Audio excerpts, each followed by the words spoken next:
our next topic may not be the most comfortable one to discuss, but it is definitely one of the most important.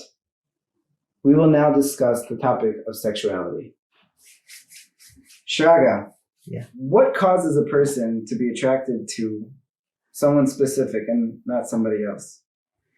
Containment. Going back to what we said before, the previous subject, containment. When we look at someone and we feel attracted to them, we feel that that person in our subjective feeling could contain us.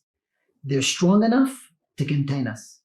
That means if let's say a woman walks in the street, she sees like a big muscular guy, she feels attracted to him because she feels that he's strong enough to contain her. It could be when he opens his mouth, she'll say, no, sorry, this is not for me, he can't contain me.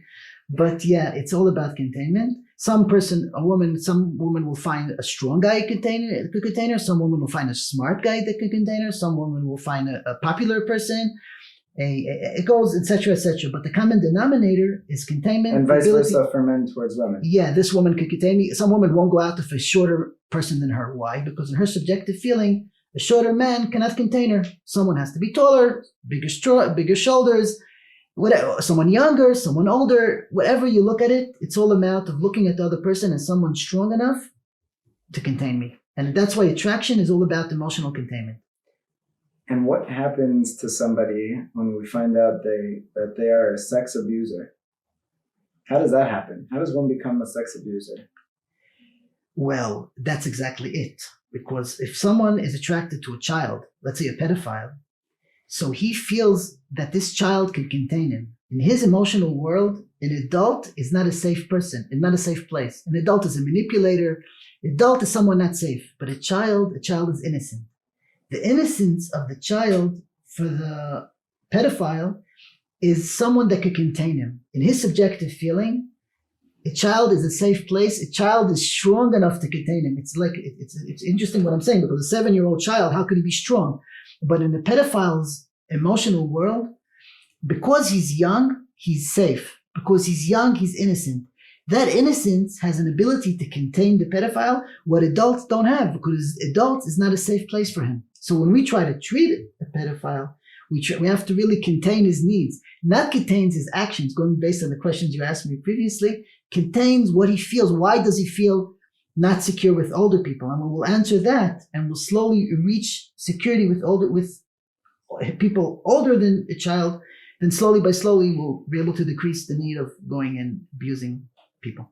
Is there a relationship between what a person fantasizes about and his emotional world? It's all about that. Any fantasy we have, it's because we feel in that fantasy we could feel contained. If you go to porn, all the different categories in porn is basically categories that people that watch porn feel that they're contained by that category. Somebody could feel contained by older women, somebody could contained by younger women, somebody could feel contained by being with 2 people in the bed, some people can contained by being with 3 people in the bed. But the common denominator between all these people is they feel that these 2 people could contain them. This fat person, this skinny person, this old person, this young person, this man, this woman, no matter what it is, in the subjective feeling, there's always a linkage between emotional and physical fantasy. And is there a connection between, again, we spoke about fantasy, but a person's own sexuality, does that relate to his emotional world? It's for sure. First of all, who we're attracted to has to do with our feeling that the other person could contain us, and also the sexual dance, because the way we act on our sexual dance, let's say someone that likes to be aggressive in the bed, or likes to be more gentle in the bedroom. No matter how we look at it, the aggressive person feels that through aggressiveness, the other person contains them. And the gentle person feels through the gentleness, he's feeling contained. So tell me what's your fantasy, and I'll tell you who you are. That means our fantasy basically is a description of our emotional world. The more we understand our fantasies, the more we can really understand our emotional world. The more we understand our emotional world, we could also understand our fantasies. Does BDSM come into this as well? BDSM is for sure that. As part of BDSM, there's the sadist and the masochist. The sadist is the one that likes to give pain, and the masochist is like to receive pain.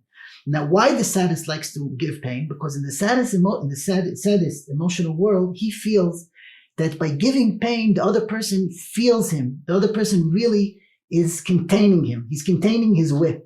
He's containing his pain. And that's why he feels attracted to the person, because he feels that he doesn't feel containment in any other way but by the whip. Now, the masochist, he feels that the other person is giving him pain. The other person is really being able to contain him, contain his tears, contain his wounds, contain who he is. And that containment is so strong from the both sides of the whip. When one achieves orgasm, how does that relate to his emotional world? Orgasm is the ability of letting go. Someone that has a difficulty letting go, let's say a woman that was abused by a man, or she has blocks in her emotional world, she would find herself finding difficulty in achieving an orgasm.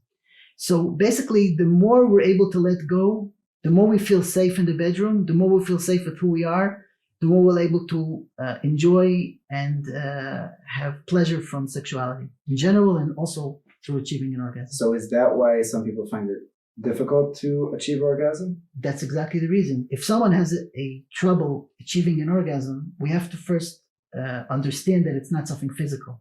But if it's not something physical, it's emotional. And we have to understand what is the obstacles that prevent that person of letting go, why the situation is not secure enough for the person.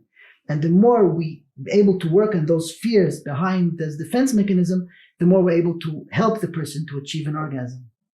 Lots of orgasms. How does same-sex attraction work? Same-sex attraction means is that I find myself being attracted to someone in my sex and not attracted to someone in the opposite sex. Now, why is it so? There's two things that's happening here. One thing is the one in the opposite sex doesn't attract me. If I'm not bisexual, it doesn't attract me. But I am attracted to someone in my sex because I feel that person in my sex is strong enough to contain me. That means, let's say a man is attracted to a man. Some men are attracted to muscular men, and some men are more attracted to feminine kind of men. Why is that? Because the person that's attracted to muscular men, he feels that this muscular man is strong enough to contain him, but a woman is weak and she cannot contain him. Someone that's attracted to feminine men, they feel that he's a safe obstacle, a safe object to be able to contain him. Same way woman that's attracted to women, she feels that a woman is strong enough to contain her because she's emotional, because she has emotional intelligence. And men, they're not like that. They're not safe. So she's not attracted to men. So basically there's two aspects, her being attracted to women and men not being safe for her. Is sexual orientation reversible? This is a dangerous question. Why do you want it to be reversible? When someone comes to therapy, we have to understand why is it a problem for him. So, and if we understand why is it a problem, we'll be able to address the fears behind those issues. Mm-hmm. Because the truth is that it goes together, the emotions and the attraction goes together. And I always like to look at it is in one side of the spectrum, there's the most muscular man, and the other side is the most feminine woman. And all of us is somewhere between the spectrum. So it's not about being a man or being a woman or being attracted to a man or being attracted to a woman. It's about being able to understand what's my problem with the objects that I'm attracted to and why I want to change it. Thank you, Shraga, for leading us through that topic of sexuality. And we can see that sexuality may not necessarily be as awkward as we had originally thought it might be. We can even discuss it openly and realize just how connected it is to our emotional world. Join us in our next chapter as we continue on from this discussion of sexuality into the world of love and relationships.